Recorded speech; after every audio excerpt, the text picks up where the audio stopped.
بسم اللہ الرحمن الرحیم قال رسول اللہ صلی اللہ علیہ وسلم من حسن اسلام المرء ترکہ ما لا یعنیہ۔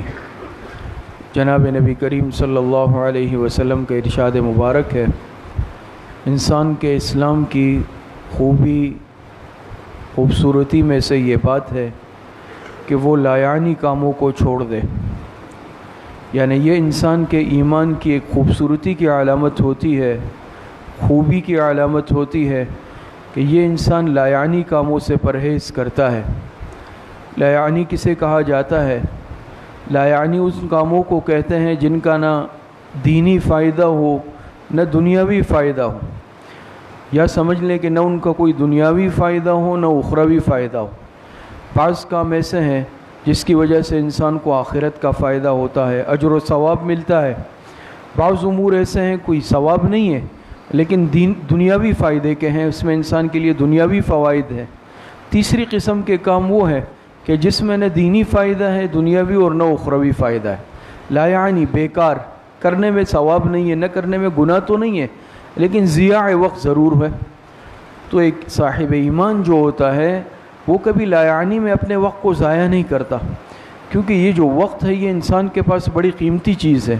حدیث مبارکہ میں آتا ہے، آپ علیہ الصلاۃ والسلام نے ارشاد فرمایا، نعمتان مغبون فیہما کثیر من الناس الصحۃ والفراغ۔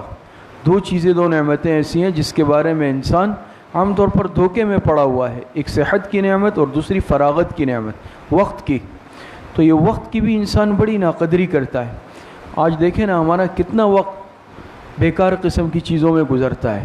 پھر علماء نے لکھا لا یعنی کا تعلق چاہے قول سے ہو یعنی زبان کی باتوں سے ہو، چاہے عمل سے ہو، چاہے سوچ سے ہو، کسی بھی اعتبار سے ہو، انسان لا یعنی سے بچے۔ یعنی نہ کوئی لا یعنی کام کرے، ایسا کام کرے کہ جو ضیاع وقت۔ اب دیکھتے ہیں نا بعض مرتبہ کہ ابھی چلے اب رمضان ہے، روزہ نہیں گزر رہا، چلے آئے لوڈو کھیل لیں، کوئی لوڈو کھیل رہا ہے، کوئی کیرم بورڈ کھیل رہا ہے، چلو گیم کھیل لیں۔ اس کی جگہ انسان تلاوت کر لے، ذکر اذکار تسبیحات کر لے۔ لیکن اب کیا ہے کہ نہ کیرم کھیلنے میں، لوڈو کھیلنے میں وقت تو پاس ہو رہا ہے، آج ہم اس پہ وقت پاس کر رہے ہیں گیم کھیلنے میں، لیکن ایک لا یعنی مشغلہ ہے، بیکار ہے، ایسی چیز ہے جس کا کوئی فائدہ نہیں ہے۔ یا چلے بھی ایسی گپ شپ لگا لیں، تو کوئی لا یعنی کام نہیں کرنا، بیکار۔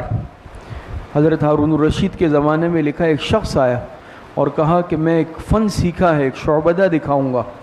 انہوں نے کہا ٹھیک ہے۔ اس نے ایک سوئی گاڑ دی زمین میں اور کافی فاصلے پر جا کر دوسری سوئی ہاتھ سے پھینکی جو اس گاڑی ہوئی سوئی کے ناکے سے گزر گئی۔ اب بہت مشکل کام ہے، اندازہ ہوتا ہے اس کے لیے کتنے سال ہر سال اس نے محنت کی ہوگی۔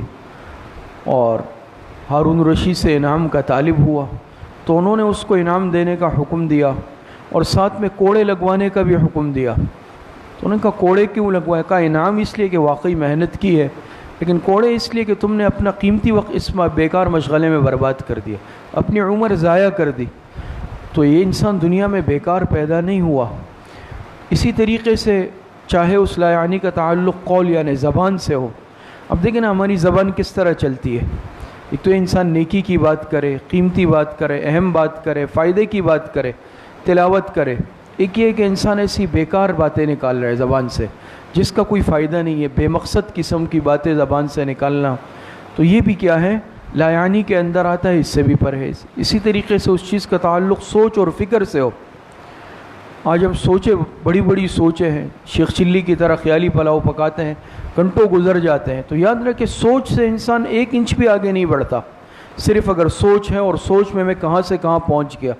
تو سوچنے پہ تو پابندی نہیں ہے، لیکن یہ انسان کیا ہے، اپنا وقت برباد کر دیتا ہے۔ کامیاب انسان وہ ہوتا ہے جو ہمیشہ کیا ہے، عملی قدم اٹھاتا ہے اور محنت کرتا ہے، وہ انسان کامیاب رہتا ہے، دینی میدان میں بھی دنیاوی میدان میں بھی۔ تو بہرحال اس حدیث سے ہمیں یہ سبق ملتا ہے کہ قطعی طور پر اپنا وقت لا یعنی میں، بیکار کے کاموں میں، فضول مشغلوں میں قطعی طور پر ضائع نہ کریں، عملی میدان میں کام کریں اور اپنی آخرت بھی بنائیں، اپنی دنیا کی بھی فکر کریں۔ اللہ پاک صحیح عمل کی توفیق نصیب فرمائے۔ الحمدللہ رب